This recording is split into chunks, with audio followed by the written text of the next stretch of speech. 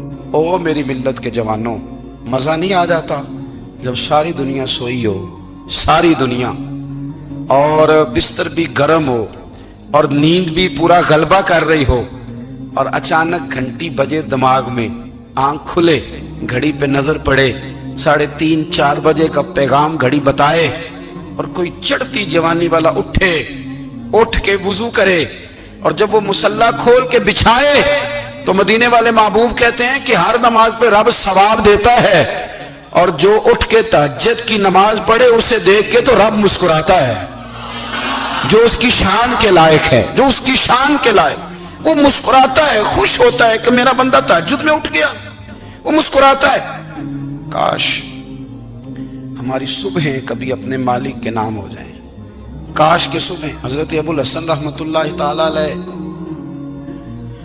حضرت معاذ ابن جبل رضی اللہ تعالیٰ عنہ کے پاس بیٹھا کرتے تھے، فرماتے ہیں ان سے جو پیار بڑھا تو پھر میرا مصلی سے بھی بڑھ گیا۔ تابعی ہیں، فرماتے ہیں صحابی رسول سے محبت ہوئی تو ذکر سے بھی ہو گئی، پھر درود شریف سے بھی ہو گئی، محبت ان سے بڑھی تو پھر اللہ نے مسجد کا پیار بھی بڑھا دیا۔